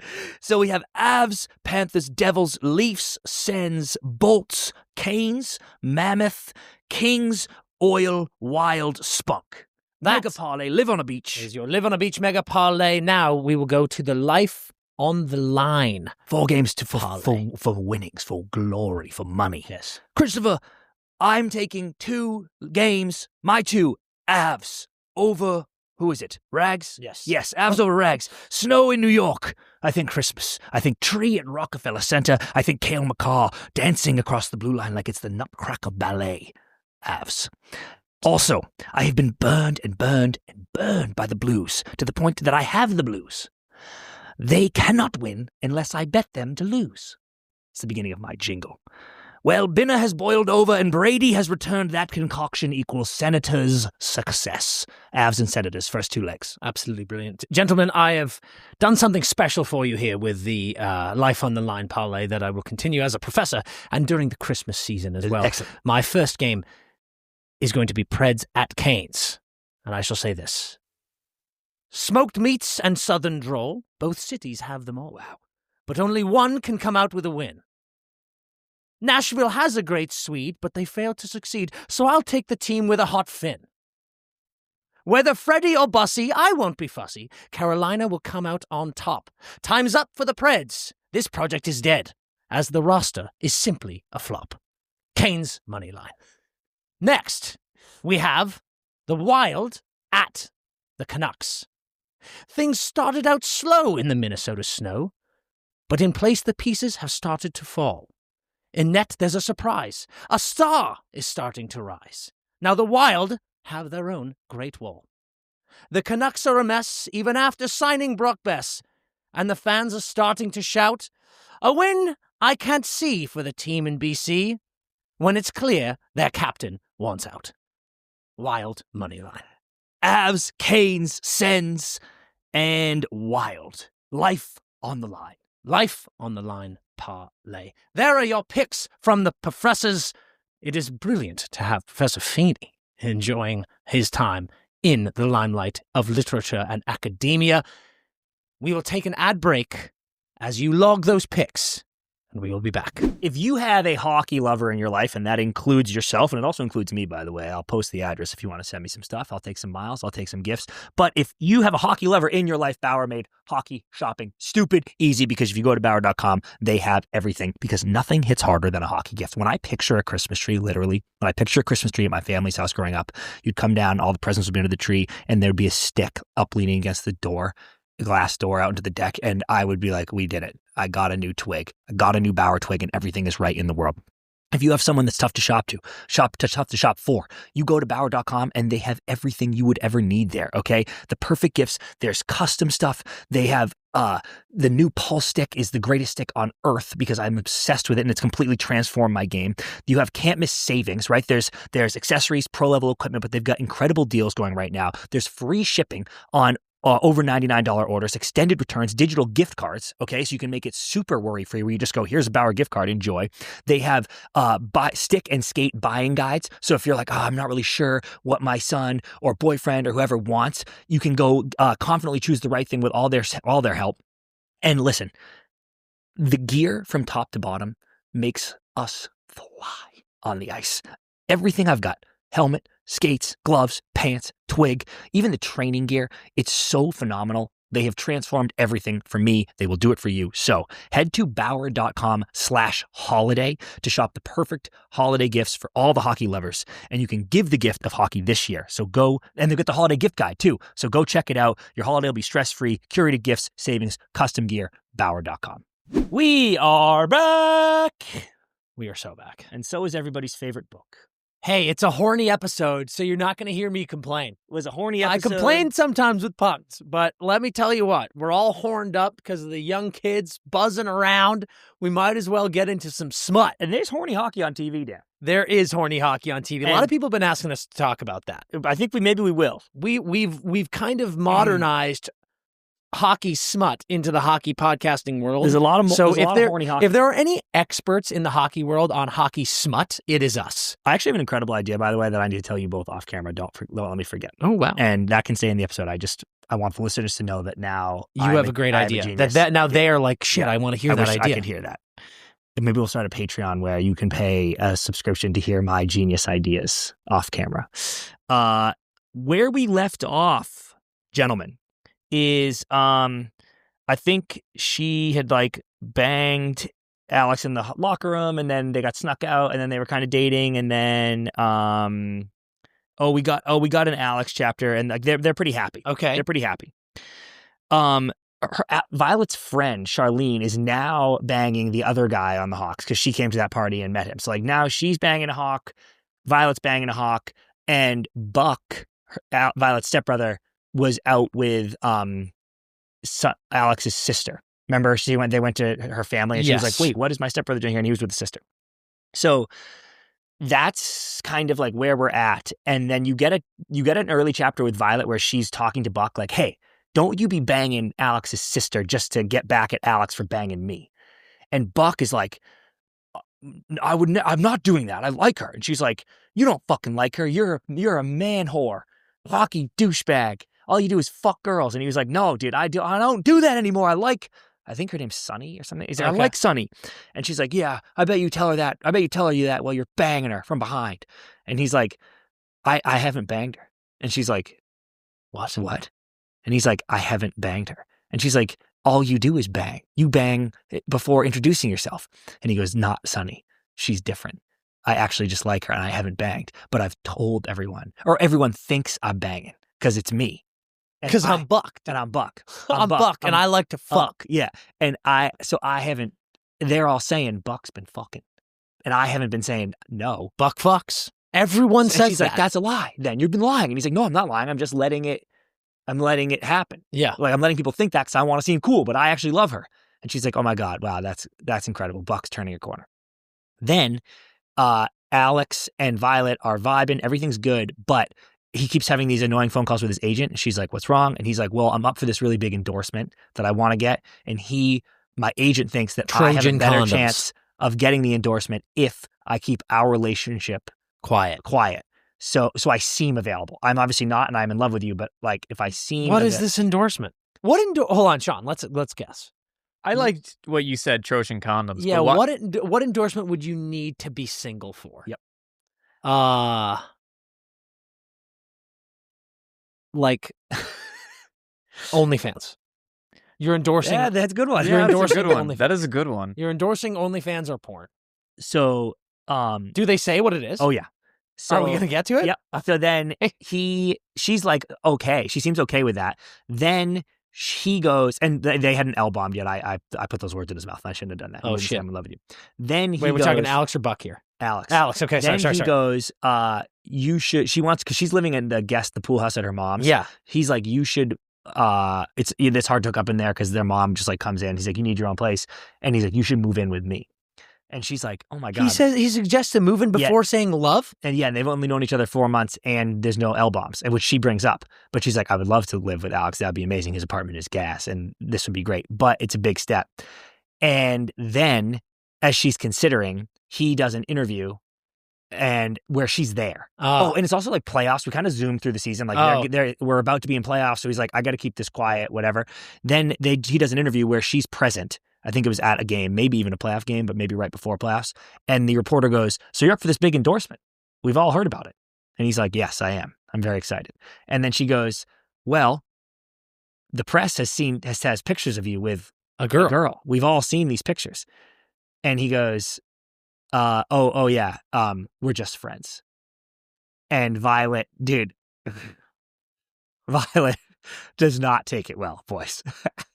And I'm kind of like, not to be a misogynistic dude, but I'm like, which by the way, you are you're a prick misogynist. Everyone knows that. Yeah, all the comments are always talking about it. It's crazy. Weird. Yeah. They see right through you. You're a piece of shit. He told her. Like, it doesn't seem that weird to me to go, hey, babe, if I get this, I get $10 million. It sounds like you said that they had a conversation. And he's like, I'm getting money for us, babe. Like, who gives a fuck what I say? I feel like for this drama to work, that has to happen before the conversation. Agree. So she loses her shit. And he... On camera? No, she just storms out and is like miserable. But then on camera, Buck comes running up and breaks Alex's nose for saying that about his sister. On camera. Stepsister. Yeah, stepsister, who he once dated. Wait. Buck and this chick, what's her name? Violet. Violet dated? Dude, Max found this. You know how Max is reading this too? Yeah. He sent me a picture. I said this is going to turn into step porn eventually. But it was... And you're telling me in the beginning it says they dated and you missed it? I think they weren't stepped yet, though. I think he banged her. I think he banged her. I got to find out. Dude, Buck fucks. I got to go back and find it. So anyway, Buck's fucking fuming mad. And then Alex is like, you fuck my sister, so fuck you anyway. And then he's like, I did it, fuck her.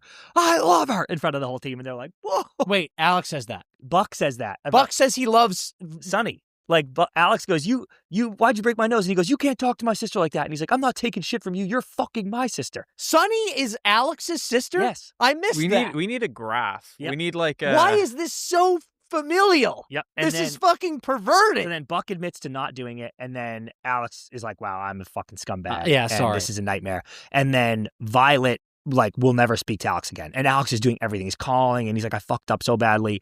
And it calls her mom and everyone's like, she won't talk to you. Calls her friend. Like, he's going to her work. Everyone won't let him see her. Then he fires his agent because he's like, you're a fucking loser. I can't believe I listened to you. Gets a new PR girl and she makes him give an all-exclusive interview where he's like, I know it's playoffs, but I let an endorsement get in the way of someone I love with all my heart. Oh my and that's God. all that matters to me. And that's where we are. Can I really quick want to point out, usually in this segment, Chris is crying, laughing with how absurd this is. The intensity I'm fully invested. Yeah, you're in it now, dude. Dude, if you told me I wasn't allowed to finish this book, I would be very mad at you and I would finish and I just wouldn't talk about it on the pod. Yeah. But like, I gotta know. Yeah. I got to you know. are in it, dude. Like you are a puck slut. You are in it. Oh yeah, dude.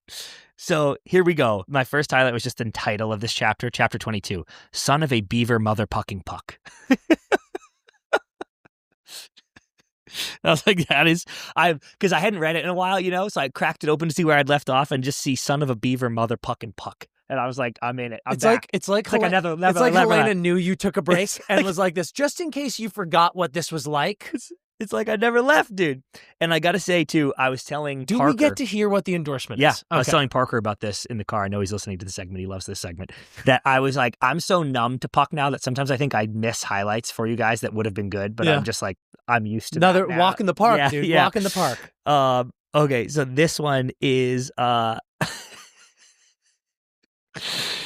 they're playing I think they're playing chess, dude. Oh no, they're playing Scrabble. Classic. And I wonder how many times fuck was. Well, dude, she wants to go. Wait, that's the right game, right? Yeah, Scrabble. You make words. Yeah, you make words in Scrabble. So listen to this, dude. Alex sets it up and he says, "Let's talk about the rules." She says, "They're right here," and holds up the rule booklet. Oh, Violet. Alex says, "I have new ones. I'd like to up the stakes a little bit. Strip Scrabble, dude. All words need to be a minimum of 4 letters. with no less than 10 points, and they need to be dirty. It's really limiting the game. I know. Scrabble has to be the least erotic game ever made. So trying to turn this into like a sexy thing. Which game gets you less horny, Scrabble or Bananagrams? Definitely Scrabble. Even the look of Scrabble Scrabble's is too rigid. Yeah. Like it's those pieces are sharp. Yeah. They're really bland color. Yeah. So Great. he goes, it's strip Scrabble, obviously. Of course. Her first word is clit, which is great. How many points is that? A lot, dude. A lot. And so then they there's beeve, gonad. Beeve. We're doing shorthands? Yep. Vag, but he loses because vag is only 3 letters. Yeah. And then it says Sorry, we just skipped over gonads. Yeah, gonads. Yeah. That was this is what happens when you read Puck. These things become normalized. I'm dumb. So it says he goes, she loses one. He goes, lose the bra. He gestures to my chest. I don't follow Alex's instructions. Instead, I drop my pants and toss them to the floor. Alex looks unimpressed. I'm wearing frilly underwear, so he shouldn't be too upset. He stands up, totally hard, and knocks over the board with his dick. Like our carefully crafted smutty words. All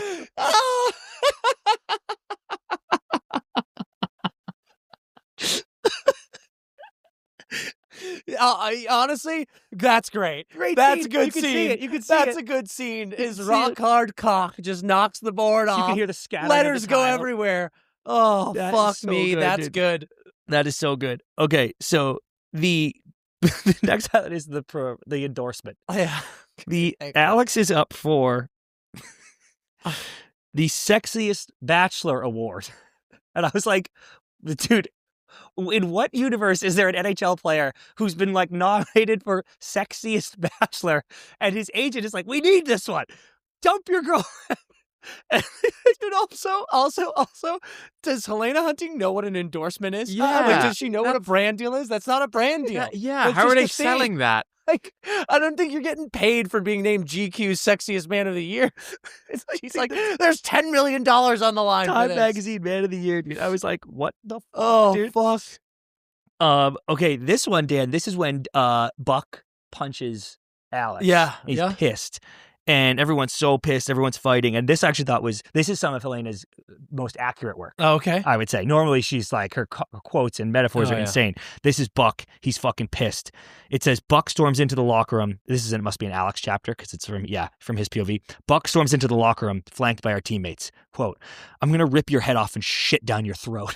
And I was like, actually, dude, that's kind of sounds like I've heard dudes like fucking pissed off hockey I've dudes. heard it. So that really good work there. Really good work. Okay. Oh God, this is amazing. So Alex can't get a hold of her. He's so pissed at himself. He's devastated. He showers. He leaves the game or whatever.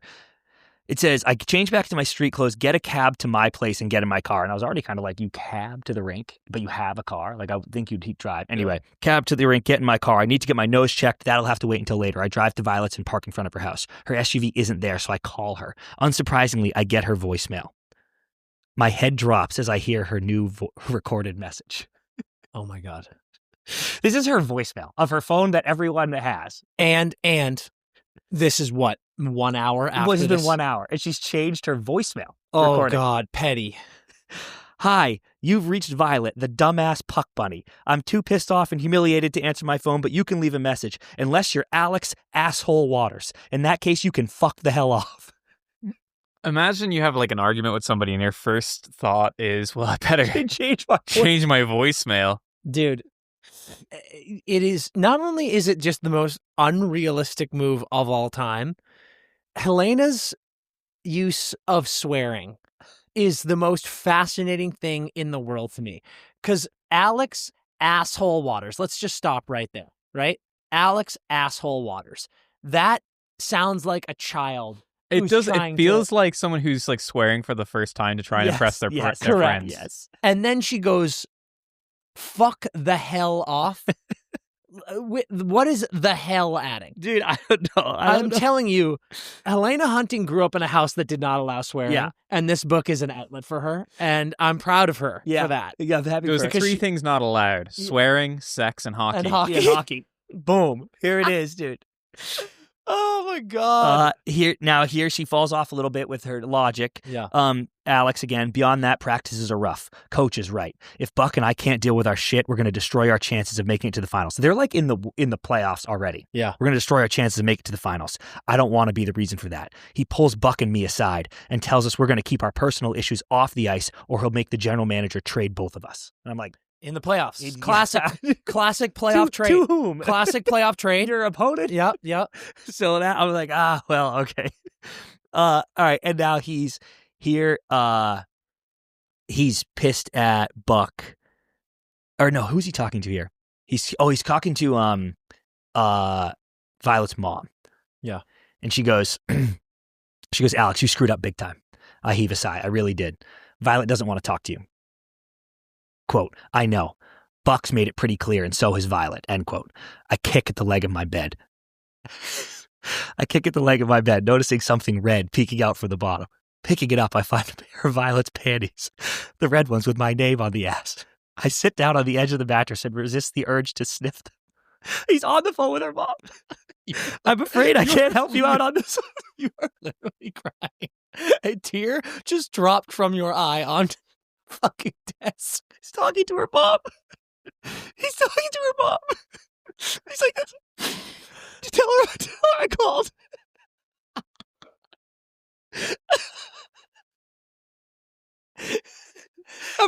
Have her call me back if she can. Dude, he's on the phone with her mom.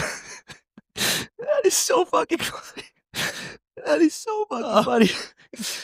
Okay. Oh, yeah, this is amazing. So this is in the interview. He's doing this exclusive interview. I'm fucking sweating. And he goes, I love her. Or no, this is with the PR person. And she goes, make sure she knows that by the time you finish the interview. And there'll be a print version coming out. So, do a good job. We avoid the reporters lining the street outside the studio. Never in my life has the media paid so much attention to me as they have in the weeks since messing up with Violet. No one cares about playoffs or how close we are to the Stanley Cup. All the media wants to hear about is why I broke Violet's heart on national television. It's in the Western Conference. Dude, those dedicated Blackhawks fans, all they want is to hear why he broke Violet's heart, dude. Who Violet is doesn't matter. Dude. And then how about this, boys? This is actually fucking incredible. This is in the interview with the girl. And she goes, and he's being like, I'm not a ladies' man. Like I let that lie go. And the woman goes, he goes, I think people see what they want to see. Like I like Violet. And she goes, so you're saying your reputation, and he says, is based on conjecture. I won't say I'm not at fault for perpetrating it, but it's not an accurate representation of who I am, and it's not how I want to be seen, not when it jeopardizes my relationships. And she says, you're referring to Violet specifically? And he says, I miss her. She's my cue on a triple word score. Oh. Can you Can you imagine God. that Scrabble callback? He dicked the board over, dude. And then he hits the fucking reporter with a Q. She's my Q on a triple word score. And I love how Helena writes that, and she's like, that is a fucking haymaker. Haymaker of a love line. She had a coffee break after that one. Yeah, for sure. Dude, and then this one, I'll end with this one, which is actually nice Helena work here. Yeah. Just a great term. And maybe this was already a term, but I wasn't familiar, but this is good. He has the playoff beard going, obviously. Yeah. So he's trying to apologize, and she's like, fuck, it's hard to resist because he's so hot. And it says, he looks exhausted but gorgeous as usual, even with the full beard he's currently rocking, especially with that damn beard. He's all rustic and lumber sexual. That's good. That's good, dude. Lumber sexual's good. It's good, dude. That's really good. That's really nice. Well, one session away, boys. Yeah. We've away. got one more pucked until we're on to pucked two. But holy fuck, we're in. We're into pucked. Invested. It's the greatest book I've ever read. Invested. It's the greatest book I've ever read. Oh, God. Okay, let's try to turn down the horniness a little bit. Let's wrap up this episode. Usually we give an ad break, but we have no time. No time. Yeah. Let's wrap up this episode with a game and try to cool off a little bit. This game is our favorite game. It's called What's the Connection? 10 trivia questions I give Dan. 9 of them have unique answers, but the 10th question is what is the connection from the 9 previous answers? One time we did all the answers were the names of famous TV and movie dogs. One time you did all the Marvel characters. Yes. That's how this game is played. Dan, are you ready? I am ready. Question number 1. For good luck, the Florida Panthers needed Roberto Luongo to interact with one of these during their regular pregame crowd pump-up for Stanley Cup home games. I think it's a drum, but I'm not sure. Okay, question number 2. I can't tell Dan the answers yet, everybody. You playing along at home, hopefully you get these, and then you can try to beat him to the connection. Question number 2. I already know the connection. What is it? I'm not going to tell you, but Say it out loud. No, right I'm now. going to write. I'm going to text it to Sean. All right, I'm gonna watch it. I already know the connection. I'm actually being so mad because there's no way you do, but I actually thought How can you know when we've only done one? it's impossible. Because I know his brain. He actually might not. Go. Oh, okay. I think this is more about you knowing each other. Yes. Yeah. I actually, if you do, which is possible, I can't believe, because I picked what order to give them, Yeah. and I could have made it so much harder. We'll see. Fuck, You made a crucial error, you dumb bitch. I might have to change the order right now. No. Why? I still have to get the question. Because there's still some hard ones. But I've whatever. already made my bed. But now you're going to know. I made the second one too easy. That's why I'm Yeah, now all right, I got to change the answer. go. Okay, whatever. Fuck it. People at home don't know. Fuck it. Question number 2. One of the most popular veterans in NHL history, who played well into his 40s, is now working with his former team in retirement. His friends call him by his nickname to this day. The teenager living with him is the current star and future captain of that team. His friends don't use his first name either. They simply call him his full first name either. They simply call him blank. Mac. Question number 3. Many people say to play winning hockey, you can't turn the puck over at this line. Blue line. Question number 4. Oh, blue. A famous but forged photograph of Tyler Seguin pictures a fan holding one of these up to the glass, reminding him of a sexual conquest. Sign. In the Fed, the team from Athens, Georgia, is known as the Athens Rock Blank, named in honor of the band the B-52s, who are also from Athens and have their famous song, Rock Blank, something a couple Maine boys can appreciate. I don't think... Wait. Yeah, okay. That's going to be lobster. 1, 2, 3, 4. Question number 6. Rizzo gets all the press for the game-winning goal in the Miracle on Ice, but it was Mark Johnson who scored twice, tying it at 2 and at 3. He also scored the game-winning goal against Finland to clinch gold, which I actually forgot about and is sick. Pretty sick. He played college hockey at the University of Blank, the state in which he was also born. Wisconsin. Question number 7. Evan Rodriguez, friend of the show, Hey, Rob. has this heritage from his dad's side, who lived there before immigrating to Canada. It's no wonder he loved soccer because he got to watch one of the best players of all time wear his birth country's jersey.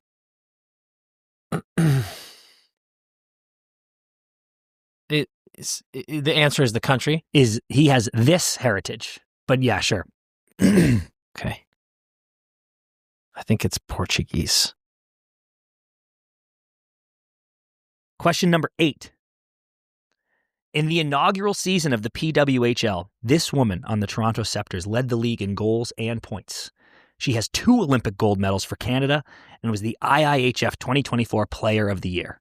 But no, she is not Ryan Spooner's sister. Give me this one more time. In the inaugural season of the PWHL, this woman on the Toronto Scepters led the league in goals and points. She has 2 Olympic gold medals for Canada and was the IIHF 2024 Player of the Year. But no, she is not Ryan Spooner's sister. Is it her first name? Her first name. Okay, Natalie. Question number 9. As an NHL player, living close to your home rink would really decrease how much time you have to spend in the car because you're going there the most. Living close to these would also help decrease your time in the car because half your games are road games. One more time. As an NHL player, living close to your home rink would really decrease how much time you have to spend in the car because you're going there the most. Yes. Living close to these would also help decrease your time in the car because half your games are road games. An airport. Question number 10. What is the connection? Okay. I didn't get it. Oh, really? But I was close to getting it. Okay. I know what it is now. It is phenomenal. So read your answers. The answers are drum, Mac, blue, sign, lobster, Wisconsin, Portuguese, Natalie, airport, and Love Actually. Yes, Dan. The connection is Love Actually. Just, what was the guess? The guess was Christmas songs. Oh. I thought it was a little drum. We're in Christmas season, and I was like, oh, that's going to be Drummer Really? Boy. You were extremely close. I was ready, but it was Christmassy. Yep. But Love Actually. I went with your favorite Christmas movie of all time. Love Actually. Well, my second favorite. Yeah, now.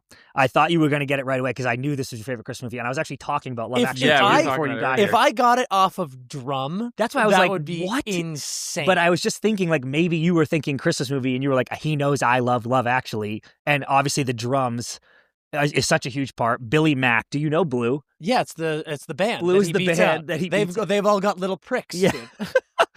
There were 2 lobsters at the birth of Jesus. There were multiple lobsters at the birth of Jesus. That's true. Wisconsin. Colin Frizzle goes to Wisconsin. There's Wisconsin Babes. Yep. Wisconsin Babes. Portuguese. Here comes Sir Colin, and he's got a big knob. Portuguese, one of everyone's favorite scenes, Portuguese I would say. love song, one of the greatest pieces of film score of all time. Natalie, of course. Would we call her Chubby? The Chubby Girl.